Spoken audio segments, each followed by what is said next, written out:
Dawson versus Barnhills.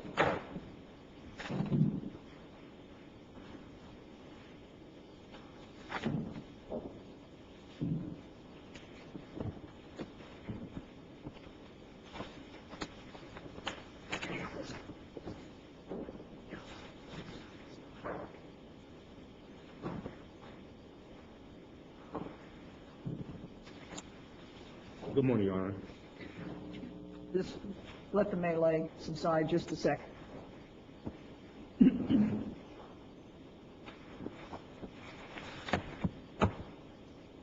me get the clock going again. Good morning. My name is Frank Allen. I'm here on behalf of Ms. Dawson, the appellant. I need, I think, 17 minutes. I'm going to reserve 3 for rebuttal. I'll help keep time. Okay. May it please the Court? Basically, the Florida Supreme Court has emphatically held that it is actually the duty of the trial court to prevent what is perceived as a miscarriage of justice and to grant a new trial when the evidence is against the manifest, when the verdict is against the manifest weight of the evidence. And it's the purview of this court to determine whether or not the trial court adhered to that duty and abused its discretion in refusing or failing to grant a new trial. Now, throughout this state, in a case called North v. Alltech, which is the 4th DCA case, a case called Clove v. Christopher, which is a 5th DCA case, and a case called Hahn v. Medeiros, which is also a 5th DCA case, the courts have held that the standard is not whether or not the verdict is supported by some evidence. It is whether or not the verdict is against the manifest weight of the evidence. In this case, not only was the verdict supported by little or no evidence, and the defendants basically didn't present any evidence, but the verdict was against the manifest weight of the evidence. Now, we have a lot of uncontroverted, unchallenged facts and evidence that was presented to the jury in this case that the jury just basically ignored. They basically ignored it, and it resulted in the defense verdict. And I'd like to go over some of these things with the court. Now, Ms. Dawson was coming out of the BARNHILL'S buffet. It was up in Tallahassee. And as soon as you step out of this particular restaurant, there's a slope, and I guess it's a handicap ramp, and it's painted right in that area. It's painted bright yellow. As soon as Ms. Dawson stepped out onto this ramp, she slipped. Her feet came from under, and she tried to break her fall with her right hand, and she snapped her wrist. Now, her husband identified as being recently painted, it was bright yellow, was freshly painted. Her husband and Ms. Dawson identified that there was yellow paint all over her shoes, to the bottom of her shoes, on top of her shoes. They both testified there was a lot of paint on her shoes that came from that ramp. Now, the defense witnesses, and these are defense witnesses, these are not our witnesses. This is doing cross-examination and questions that we ask the defense witnesses. Prior to the fall, the defendant witnesses testified that they knew that this was a slick area, it was a dangerous condition, and they had these, I guess, slip-resistant bolt strips there with warning signs on those strips. They testified, the defense witnesses, and this was uncontroverted, that the purpose of these bolt strips and this warning sign with the word caution on it was to prevent people from falling and to warn people that this was a slick condition. Now, what happened prior to Mrs. Dawson's fall? Well, someone decided to go out there and paint this ramp. And what did they do? They painted over the slip-resistant ramp, the slip-resistant strips, and over the caution signs. These are defense witnesses who admitted this. This is uncontroverted and uncontested. Not only did they admit that they painted over these warning signs, that there was no other warnings in that area, that they knew about this, the defense also testified and they admitted that they had no tests performed on this ramp to make sure it was safe. No one from code enforcement came out there to make sure this area was safe, that anybody could walk on this without falling. Even though they didn't test it, was there evidence that but there was an informal test done by the maintenance person that he poured water over it and determined it wasn't slippery. Right. This was their idea of a slip-resistant test. And the maintenance guy, But did the jury have the right to find him credible? absolutely they had the right to find him credible, but they also could not just disregard the fact that they've already admitted this was a dangerous condition, that it was slick, this was a slippery area. The only thing the maintenance man said he did was that he poured some water on it, and he admitted that he had no training on performing slip-resistant tests. He had no training. He didn't know anything about coefficient of friction tests or anything of that nature. The only thing he did was pour water on it. He ran and jumped on it a couple of times, and because he didn't slip, therefore it wasn't slippery. That was the maintenance man's testimony, and that was the extent of it. There was no one else came in and said, well, this was safe. This was a safe condition, and this wasn't a dangerous condition. You got to remember, they had already admitted this was a dangerous condition, that this was a slick spot, that the purpose of this was to warn. Wasn't there testimony that Dawson and her husband, you know, they saw the ramp as they were entering the restaurant, so they knew it was there, and apparently, you know, were able to observe its condition at that time?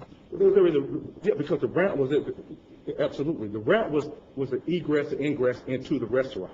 So naturally, they're going to observe the ramp. They couldn't identify the exact spots, the slick spots. This wasn't a situation where she was caught by complete surprise as she was trying to traverse the ramp on the way out and slipped and fell on something that she didn't know about, was it? Well, absolutely. The only thing they identified was the ramp. They didn't identify the slick condition or the slick spot she fell on. That ramp extended down a few feet. Okay, and also we made sure that we have them testify about, you know, there's a difference between walking up and going down. When she came out, she was walking down. When they were going into the ramp, when they were going into the restaurant, they were going up. They didn't know that right outside the door, as soon as you step in, as soon as you step out, that this area right as soon as you step out was a known slick or dangerous condition by the defendants on a mission. And so that's the difference between whether or not she knew of the existence of the ramp. Of course, they had to walk up the ramp to get in, but they had no knowledge this was a slick condition or a dangerous condition. This was their first time ever at that restaurant.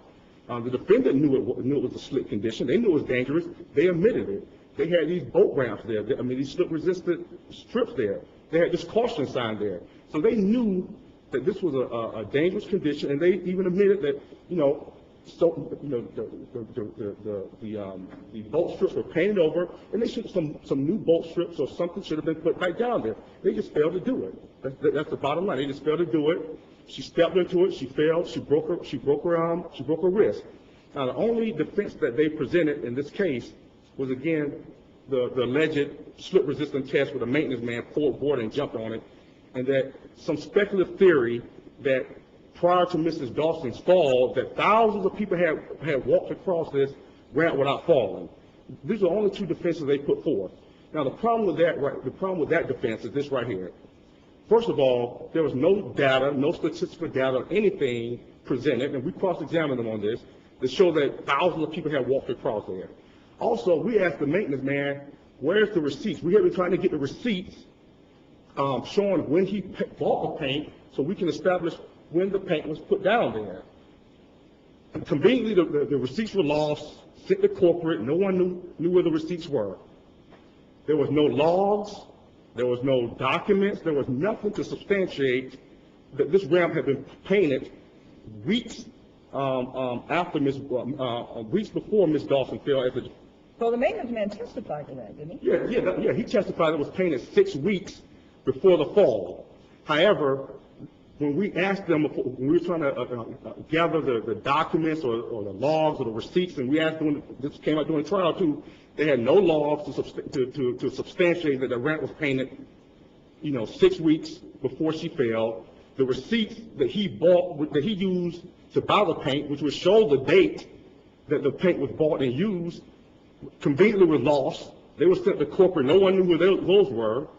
They kept no documentation to show when this ramp was painted. So this is all speculative and mere It conjecture. wasn't speculative. The guy who painted it testified as to when he painted it. Okay, it is. I mean, I understand your frustration that they didn't seem to have documentation, but from the standpoint of the jury, there was a person who stood there and took an oath and testified, I painted this ramp 6 weeks ago.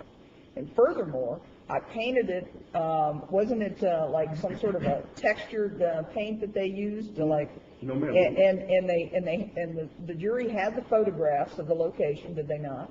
Yes, but they didn't use a texture paint. They used an oil-based paint. No, there was some question about whether it was an oil-based paint or a water-based paint. There was some testimony that it was a textured paint.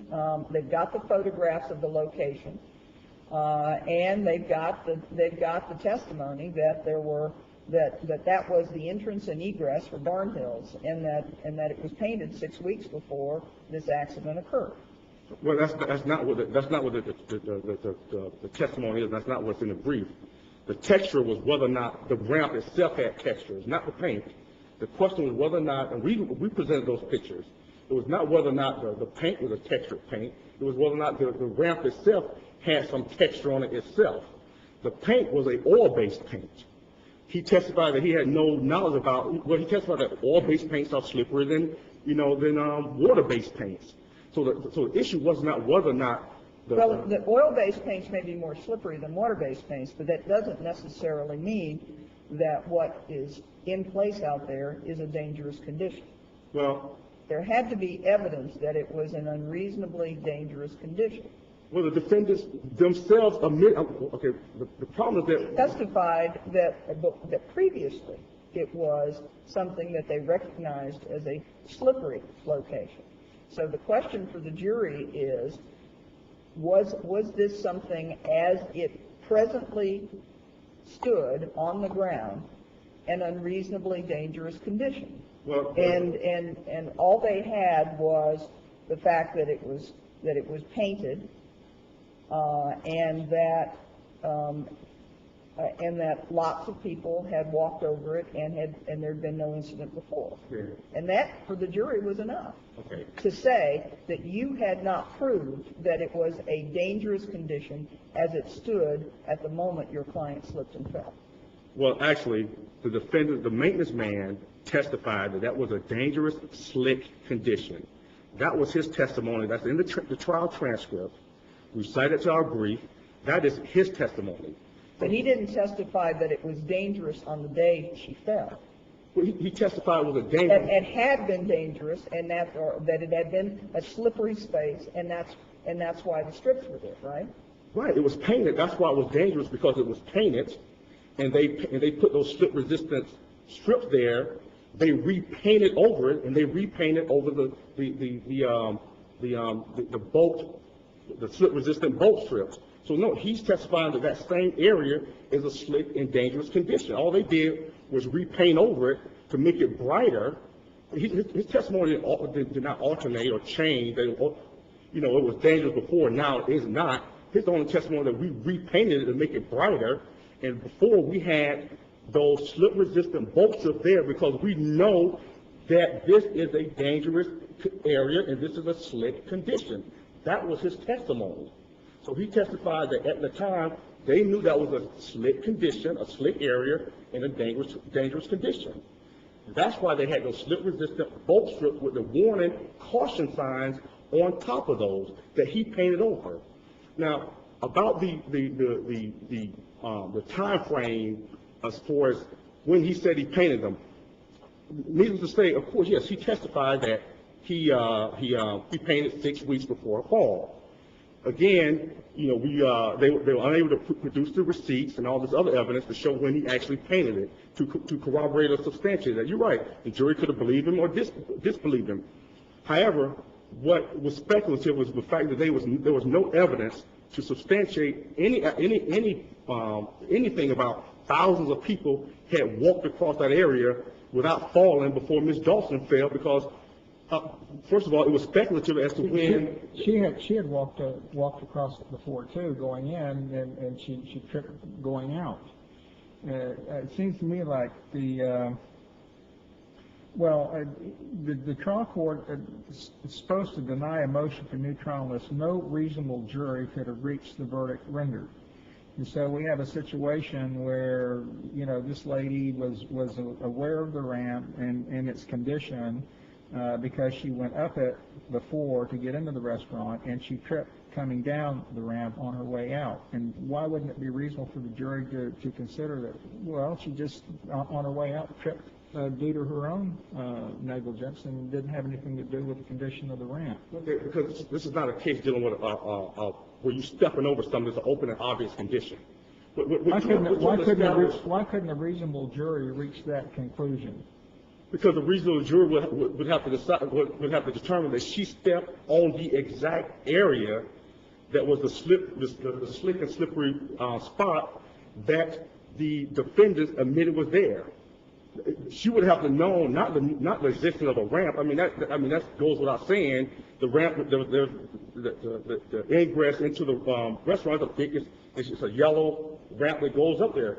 So she would have to know the exact spot where this slippery condition existed, or this slick condition existed, where they originally had these bolt strips there.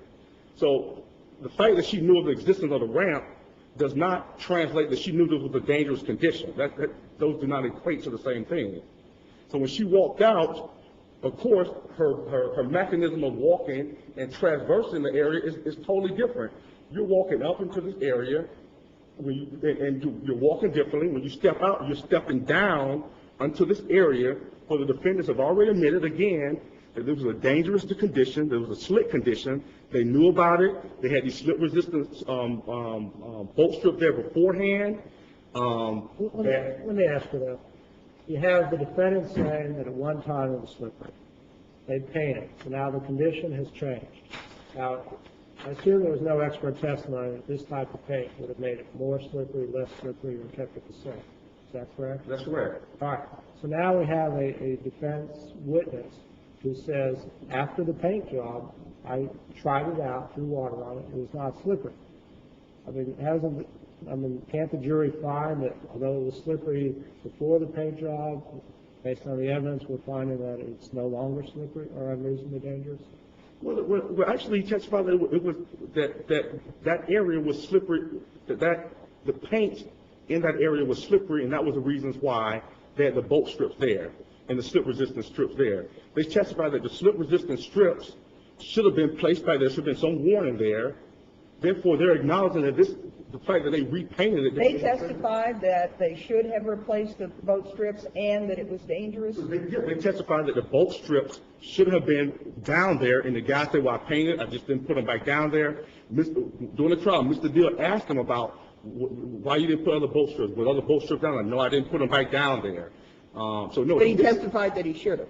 Yeah, he testified that bolt strips should have been down there, if I'm not mistaken. I remember Mr. Deal asking him that particular question about whether or not the bolt strips should have been back down in that area, and the bolt strips were not put back in that area. And the reason why bolt strips were in that area is because they knew that was a slick condition and it was a slippery condition. So again, based on what we believe is the overwhelming amount of undisputed, uncontroverted evidence and admissions by the defendant themselves, we believe that that this verdict was against the manifest way of the evidence, and a new trial should be ordered in this case. When you look at the verdict, when you look at the jury instruction, and it sets forth these particular elements, whereas, and we can read the jury instruction for you. Whether or not they negligently failed to maintain this premises. You're down to 2 minutes, counsel. Okay, yes, ma'am. Negligently failed to maintain this premises, negligently failed to correct the dangerous condition, of which they either knew, and this is the catch-all, what the court was wondering whether or not they knew or should have known by use of reasonable care, or negligently failed to warn Rosa Dawson of a dangerous condition. So this is the law. This was the jury instruction. The jury totally ignored this.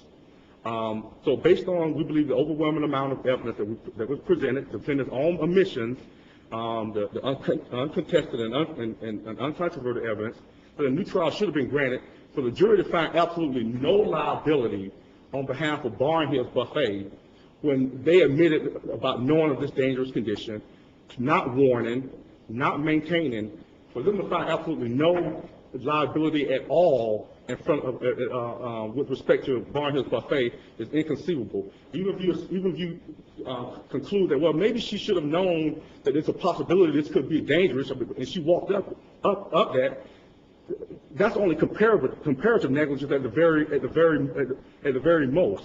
So for them to find no liability for Barnhill's Buffet, considering all the evidence, we believe that the jury ignored the evidence, and we believe we're entitled to a new trial.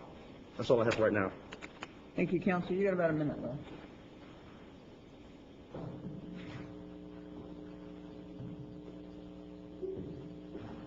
Morning, Your Honors.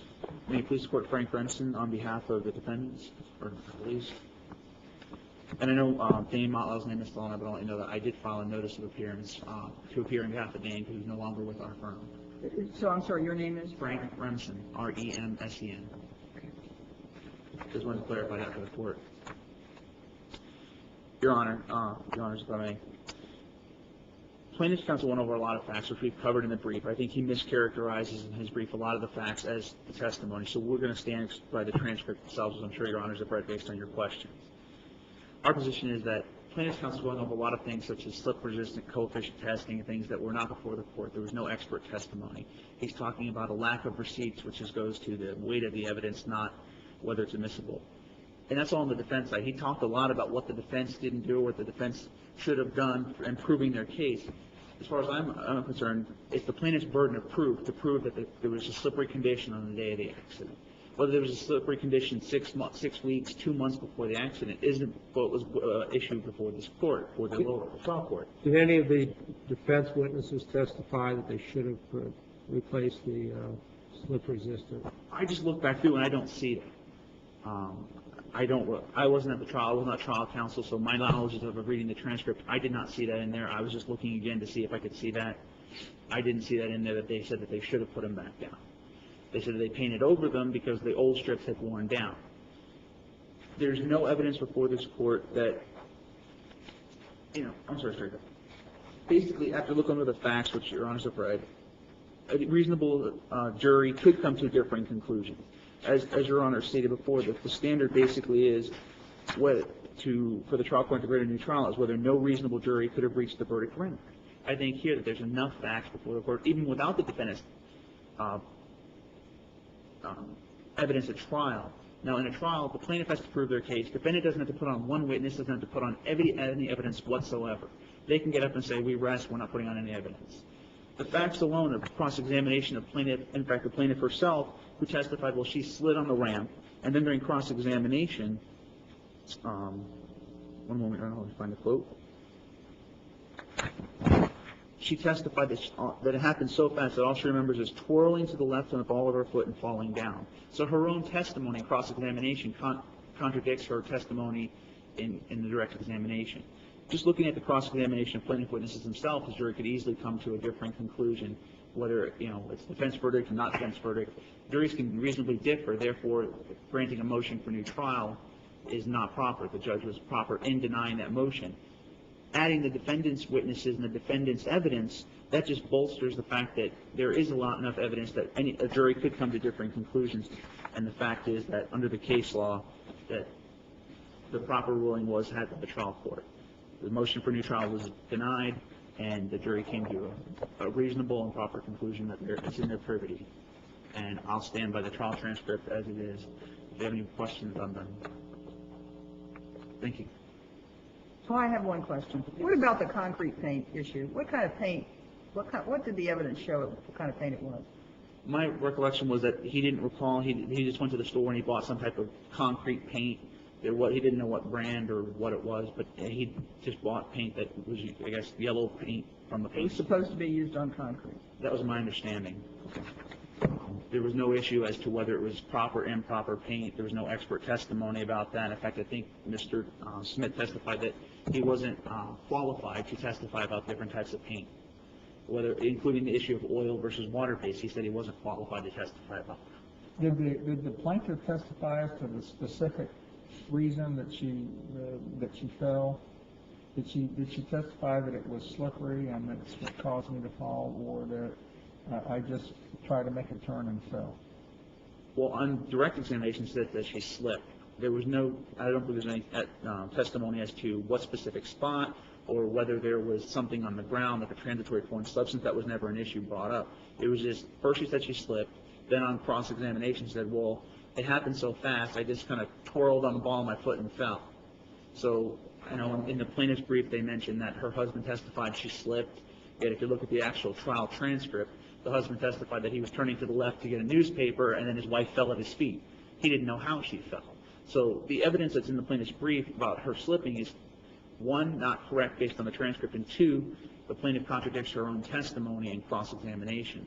So there's no actual facts as to exactly why she fell. I mean, the jury could reasonably infer that she just turned and fell on over her own 2 feet. I think it's within the privity of the jury to decide that.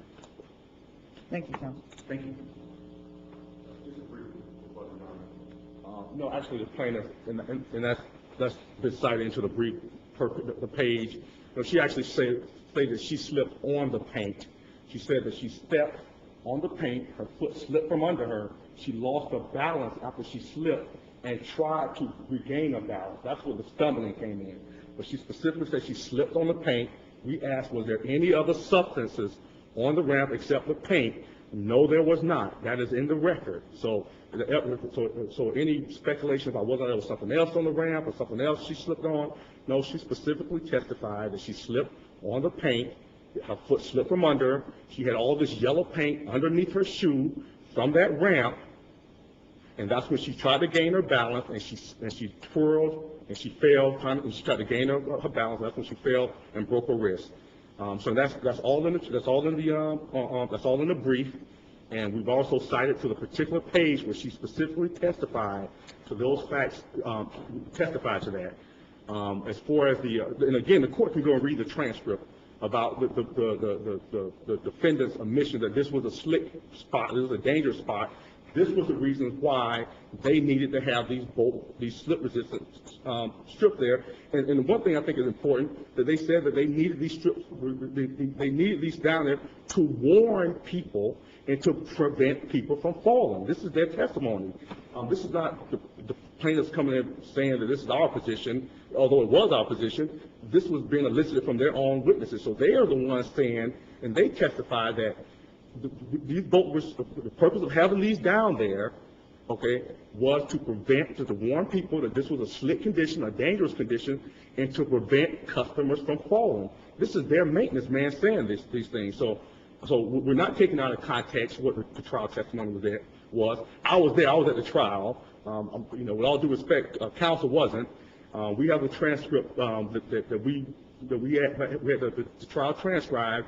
That's for the court to review, and we cited to the page. Unlike in the reply brief, where there's no page citations or anything of that nature, we specifically cited to the page where the defense witnesses made these statements. So if the court can go back and look at our brief, and go and look at the trial transcript, and you'll be able to see that exactly what we're saying in this brief is exactly what the witnesses testified. In the answer brief, there are no citations at all in there. There's statements. There's no citations about the trial transcript in their brief.